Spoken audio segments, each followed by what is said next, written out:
찬미예수님, 저는 성바오로 딸 수도의 김하순 트리포니아 수녀입니다. 무엇보다 바오로 딸 성경학교에 입학하신 모든 분들을 환영하며 축하드립니다. 여러분은 주님의 큰 은총을 받으신 분들입니다. 왜냐하면 하느님께서는 여러분의 마음을 움직여 주셔서 성경 공부를 하고 싶게 만드셨고요. 또 말씀에 맛들이게 해주시면서 여러분들을 초대하셨거든요. 그런데 여러분들은 그 초대에 응답하신 분들이기 때문입니다. 이제 성경 공부를 하시게 되는데 기대되시는 분도 있고, 과연 내가 정말 잘 해낼 수 있을까 하시면서 걱정되시는 분들도 있을 거예요. 하지만 이 시간을 통해서 성경을 왜 읽어야 하는지, 그리고 어떻게 읽어야 하는지에 대해 들어보시면 내가 성경 공부를 시작하길 정말 잘했구나 하시면서 마음을 다시 잡으실 수 있으리라 믿습니다. 여러분도 믿습니까? 여러분의 대답이 들리는 것 같아요. 혹시 여러분들 중에 성경을 다 읽어보신 분 계신가요? 물론 다 읽어보신 분도 있고, 누군가는 성경을 보긴 봤는데 늘 겉표지만 보신 분도 있고, 또 누군가는 성경의 일부분만 읽어보신 분도 있을 거예요. 또 어떤 분은 창세기만 수차례 읽다가 성경 읽기를 포기하신 분도 있을 겁니다. 아마 지금 이 이야기를 들으시면서 내 이야기인데 하시는 분 있으시죠? 네, 사실 저의 이야기이기도 했습니다. 시간 쪼개서 공부하기도 바쁠 텐데 성경을 언제 다 읽겠어? 이 다음에 시간 많을 때 그때나 봐야지. 지금은 공부에 필요한 부분만 봐야지. 아니야. 그래도 성경학교 학생인데 한 번은 읽어봐야지. 이러면서 여러 생각들이 오가지요. 저도 성경 공부를 처음 시작할 때 그랬답니다. 그래서 성경을 왜 읽어야 하는지, 그리고 성경을 어떻게 읽어야 하는지 여러분과 나눠보려고 합니다. 여러분에게 도움이 되면 좋겠습니다. 그럼 시작해 볼까요? 첫 번째로 우리는 성경을 왜 읽어야 하는지에 대해서 나눠보고자 합니다. 성경을 왜 읽어야 할까요? 무엇보다도 먼저 하느님을 알고 인간이 누구인지, 내가 누구인지 알기 위해서입니다. 성경의 저자는 하느님이세요. 성령의 감도로 쓰여진 책입니다. 이게 무슨 의미인가 하면요. 하느님께서는 성경을 쓰기 위해 여러 사람들을 선택하셨습니다. 그리고 몸소 그들 안에 영감을 불러일으켜 주셨고요.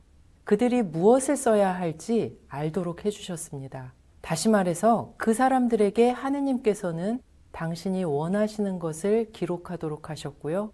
그렇게 하느님의 말씀이 교회를 통해서 우리에게까지 전해진 것입니다. 정말 놀랍지 않으세요? 그래서 성경을 쓴 사람들을 나타낸 그림을 보면요. 그들 가까이에서 누군가가 무엇인가를 속삭이며 알려주는 것 같은 그림들을 볼 수 있어요. 이것은 성령께서 영감을 불러일으키는 것을 상징적으로 나타내고 있는 것입니다. 이렇듯 성경을 쓴 분이 하느님이시기에 성경은 하느님을 드러내준다고 말할 수 있겠죠. 우리가 일반적인 책을 읽을 때를 생각해 보면 그 책 속에는 작가의 생각, 의도, 경험, 메시지 등이 들어있어서 그를 통해서 우린 그 작가를 간접적으로 만나게 됩니다. 그러니 우리도 하느님 말씀을 통해서 하느님을 만나게 되는 것이죠. 그러면 하느님께서는 무엇을 위해 성경을 쓰게 하신 걸까요? 네, 바로 인간의 구원, 우리들의 구원을 위해서입니다. 성경을 통해 우리는 구원 역사를 읽을 수 있습니다. 하느님의 구원 방식을 볼 수 있는데요. 그 안에서 우리는 하느님의 지혜와 마음을 깊이 깨닫게 될 수 있고요. 또 하느님께서 어떤 분이시고 누구이신지를 알게 됩니다. 또 하느님을 알아갈수록 우리는 우리 자신에 대해서도 깊이 알게 됩니다. 왜냐하면 하느님께서 우리를 어떻게 창조하시고 또 얼마나 사랑하시고 또 어떻게 우리를 구원하시는지를 깨닫게 되기 때문입니다. 예수님께서는 하느님 아버지와 우리에 대한 사랑으로 당신 생명을 바치셨습니다. 우리에게 하느님을 자비로우신 아버지로 알려주셨고 우리가 얼마나 사랑받는 하느님의 자녀인지 예수님이 알려주셨어요. 요즘 금수저, 흙수저라는 말이 나와요. 우리가 하느님의 자녀라는 것은 금수저가 부럽지 않은 근본을 지녔다는 것입니다. 진짜 우리의 근원, 나의 근원이 어디에 있는지 알게 됩니다. 인간이 어디서 왔으며 어디로 가야 하는지, 그리고 우리의 참된 정체성이 무엇인지를 깨달을 수 있게 되는 거죠. 그래서 우리는 성경을 읽어야 합니다. 하느님을 알고 인간이 누구인지, 참으로 내가 누구인지 알기 위해서입니다. 이렇게 소중한 것을 우리에게 알려주는 성경은 금덩어리로 된 산과 같습니다. 이런 금덩어리 산을 두고 우리는 다른 많은 책들을 읽으면서 세상 어느 구석에 박힌 아주 작은 금조각을 찾아 헤매는 것입니다. 우리 바오로 딸 성경학교 학생 여러분, 보화로 가득 찬 이 산을 알아보셨고 찾으셨으니 절대 놓치지 않으시기를 바랍니다. 두 번째 이유 볼까요? 두 번째 이유는요, 하느님께서 그리고 우리 예수님께서 우리가 성경 읽기를 바라시기 때문입니다. 우리 인간 구원을 위해 하느님께서 성경을 쓰게 하셨다고 했습니다. 그러면 하느님께서는 우리가 성경 읽기를 바라실까요? 안 바라실까요? 성 그레고리오는 성경이 하느님께서 당신 피조물에게 보내신 긴 편지라고 했습니다. 우리는 요즘 문자나 톡으로 메시지를 보낸 후 상대가 읽지 않으면 서운해해요. 만일 정성스럽게 손글씨로 편지를 써서 사랑하는 사람에게 보냈는데 그 편지를 읽지 않고 그대로 둔다면 어떨까요? 하느님께서 우리를 위해 사랑의 마음으로 쓰셨다면 우리가 성경을 읽기를 바라신다는 것을 의심할 수 없겠지요? 그리고 복음서에서 보면 예수님께서 성경을 읽는 귀감이 되어 주십니다. 예수님은 광야에서 유혹을 받으실 때 성경 말씀으로 악마를 물리치시는 것을 볼 수 있는데요. 여기에서 우리는 예수님께서 성경을 읽었을 뿐만 아니라 성경 말씀을 외우고 계셨다는 것을 볼 수 있어요. 또 나자렛에서는 안식일에 늘 하시던 대로 회당에서 성경을 읽으셨다고 하는 부분이 나옵니다. 그리고 부활하셔서는 엠마오로 가는 제자들에게 성경 전체에 걸쳐서 당신에 관한 기록들을 설명해 주시는 이야기도 나와요. 이렇듯 예수님께서 성경을 얼마나 가까이 하셨는지 알 수 있습니다. 바로 여기서 성경을 읽어야 하는 두 번째 이유가 나옵니다. 하느님께서도 예수님께서도 우리가 성경 읽기를 바라신다는 것이죠. 성경을 왜 읽어야 하는가 하는 세 번째 이유는요, 하느님 말씀의 힘 때문입니다. 하느님 말씀은 창조의 능력이 있기 때문입니다. 성경을 보면 하느님께서 없는 것에서 곧 무에서 창조하시고 또 생겨난 것들에 생명과 존재를 부여하십니다. 빛을 만드시고 온갖 씨와 과일나무, 온갖 생물들, 동물들을 말씀으로 창조하셨어요. 모든 존재와 생명이 하느님 말씀에서 나왔음을 볼 수 있는 거죠. 우리는 흔히 하느님께서 말씀을 통해 이루신 그 창조가 태초에 한 번 있었고 그 이후에는 끝이 났다고 생각을 해요. 그렇지만 사실은 지금도 하느님의 창조는 계속되고 있습니다. 우리가 살아 존재하고 있고요. 모든 만물도 그러하다는 것은 하느님께서 당신 창조를 멈추지 않았다는 의미입니다. 왜냐하면요, 생명과 존재가 인간에게서 비롯되지 않기 때문입니다. 하느님께서 우리에게 생명과 존재를 허락하시지 않는다면요, 우리는 살아서 존재할 수 없습니다. 하지만 이러한 것을 우리는 깨닫지 못하고 살아가는 거예요. 우리가 믿음으로 성경을 읽을 때 하느님의 말씀이 지닌 그 창조의 힘은요, 우리 삶을 파고들어서 일상 안에서 활동할 것입니다. 우리의 마음이 무너지고 삶이 망가져서 절망에 빠지게 될 때 하느님의 말씀은 우리에게 엄청난 위로를 주고요. 우리를 다시 태어나게 하면서 삶을 다시 살아가게 합니다. 예를 들면 우리 주변의 사람들로부터 너를 사랑해, 너는 최고야 등등의 말을 들었을 때 기억해 보세요. 마음이 갑자기 맑은 하늘이 되는 것 같고요.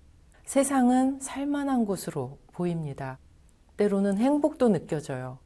이렇게 사람의 말도 우리를 새롭게 하는데 하느님의 말씀의 영향은 얼마나 크겠어요. 말할 것도 없겠죠? 그리고 두 번째로 하느님 말씀은 용서와 치유, 구원의 능력이 있기 때문인데요. 창조를 이루시는 말씀이기 때문에 우리에게 존재와 생명을 부여하신다고 했죠. 이렇게 창조를 이루는 말씀이 어떤 것이 이미 있는 것에서 그것이 일그러졌거나 잘못되었거나 병들었을 때 그것을 회복시켜 주는 것은 훨씬 더 가능하다는 의미입니다. 우리가 죄와 허물에 빠져 있을 때요. 하느님 말씀은 우리를 용서와 치유 그리고 구원으로 이끌어 줍니다. 실제 복음서에서 예수님께서는 말씀으로 병든 이들과 죄 많은 이들을 용서해 주십니다. 그리고 그들에게 구원을 주시는 것을 볼 수 있는데요. 예수님은 당신 제자들을 뽑으실 때 그때 당시에 대표적인 죄인이라 할 수 있었던 세리도 부르셨어요. 죄인도 당신의 제자로 만드시고 사도로 삼으셨다는 거죠. 이렇듯 우리 주님은요, 당신 말씀으로 우리 아픔을 치유해 주시고요, 우리 죄를 용서해 주시고 또 죽을 우리 운명을 구원으로 이끌어 주십니다. 세 번째로 하느님 말씀은 살아있어서 우리 삶의 방향을 잡아주고 참 행복으로 이끌어 줍니다. 우리 모두는 이 삶을 연습해보고 다시 살 수 있는 인생을 가지고 있지 않습니다. 아주 소중한 딱 한 번뿐인 인생을 우리는 살아갑니다. 지나간 시간은 다시 오지 않습니다. 매번 처음 살게 되는 이 순간, 이 시간과 우리 인생을 하느님께 맡겨드리고 그분의 말씀을 읽고 들으면서 우리 삶의 방향을 결정해 간다면 어떻게 될까요? 하느님께서는 우리보다 우리를 더 잘 알고 계십니다. 우리가 생각하는 것보다 더 좋은 방향을, 우리에게 가장 좋은 길을 알려주실 겁니다. 하느님 말씀을 통해 우리가 어떻게 살아야 할지, 무엇을 해야 할지 빛을 받을 수 있어요. 유혹도 이기고 또 절망의 순간에는 다시 일어설 수 있는 위로와 힘도 받을 수 있습니다. 이런 의미에서 성 아우구스티노의 이야기는 아주 유명합니다. 그분은 오랜 세월 진리를 찾느라 나중에는 만이교회까지 빠지셨던 분이에요. 그분의 삶을 변화시킨 것은 바로 말씀이었는데요. 로마서 13장 13절에서 14절까지의 말씀입니다. 한번 들어보세요. 대낮에 행동하듯이 품위 있게 살아갑시다. 흥청대는 술잔치와 만취, 음탕과 방탕, 다툼과 시기 속에 살지 맙시다. 그 대신에 주 예수 그리스도를 입으십시오. 그리고 욕망을 채우려고 육신을 돌보는 일을 하지 마십시오. 이 말씀을 읽고 나서 아우구스티노는 많이 울었다고 해요. 그리고 완전히 회심해서 다른 삶을 사셨습니다. 그분은 뛰어난 교부로, 교회 학자로, 또 주교로, 영성가로 사셨습니다. 성 아우구스티노가 스스로 고백한 바와 같이 자신의 회심 그리고 학문에 관한 자기의 모든 지식이 바로 성경 덕분이었다고 합니다. 성 안드레아 아벨리노의 이야기도 아주 흥미로운데요. 이분도 성경을 읽고 회심하셨는데 그분은 법대를 졸업하고 교회 법정에서 소송 사건을 변호했습니다.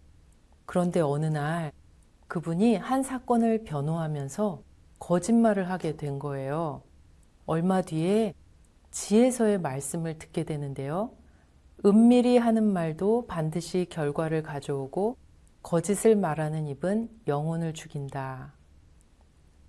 이 말씀을 읽고 깊이 뉘우치며 괴로워하다가 나중에는 하느님께 당신 자신을 봉헌하는 삶을 사셨습니다.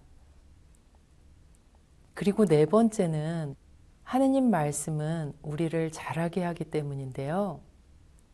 우리 몸에 음식이 필요하듯 우리 영혼에도 양식이 필요합니다. 하느님 말씀은 천상 양식으로 우리 영혼을 건강하고 튼튼하게 양육시키고요. 우리 안에서 믿음과 희망과 사랑이 자라나게 하기 때문입니다. 말씀을 굳게 믿었던 올림픽 다이빙 선수 로라 윌킨슨의 이야기를 함께 나누고 싶어요. 굉장히 감동스럽습니다. 미국 다이빙 국가대표 선수 로라 윌킨슨은 2000년 시드니 올림픽 출전 몇 개월 전에 오른쪽 발뼈 부상으로 병원에 누워 있어야 했습니다. 얼마나 속상했겠어요. 그리고 절망스러웠겠죠. 심각한 상황이었지만 그럼에도 몸을 추스리고 올림픽에 출전하게 되었는데 그녀는 계속 성경 말씀을 품고 기도했다고 해요. 이분이 출전한 대회의 그 영상을 보면요. 다이빙 대에 설 때마다 입술을 움직이면서 중얼중얼 거리는 것을 볼 수 있습니다. 로라 윌킨스는 다이빙 대에 설 때마다 성경 구절을 되뇌었는데요. 그 성경 구절은 나에게 힘을 주시는 분 안에서 나는 모든 것을 할 수 있습니다. 라는 필립비서의 말씀이었어요. 이 말씀을 계속 되뇌이고 기도했던 로라 윌킨스는요. 중국 선수들을 제치고 그때 금메달을 차지하였다고 합니다. 그녀는 우승 소감을 묻는 그 인터뷰에서요. 저에게 힘을 주시는 분이 이 일을 하셨습니다. 라고 밝혔대요. 이 필립비서 말씀은 바오로 사도께서 감옥에서 쓰신 말씀입니다. 바오로 사도는 어떤 형편에서도 하느님께 의지하셨고요. 하느님을 믿었고 또 당신이 하실 수 있는 모든 것이 하느님의 힘이라고 여기셨습니다. 바로 이 말씀을 믿은 이 로라 윌킨스는 어떤 상황에서도 실망하지 않았고 하느님께 의지하면서 이 말씀 안에서 최선을 다할 수 있었던 거죠. 이렇듯 엄청난 하느님의 말씀을 읽지 않는다면 하느님께서는 우리에게 많은 은총을 주시려고 하는데 우리는 이 은총들을 모두 놓치는 것이 돼요. 그러니 우리 성경학교 학생 여러분들은 이 은총을 놓치시지 않기를 바랍니다. 이런 의미에서 성경 공부를 시작하신 여러분 모두에게 다시 한번 축하드립니다. 이어서 성경을 어떻게 읽어야 하는지 함께 보겠습니다.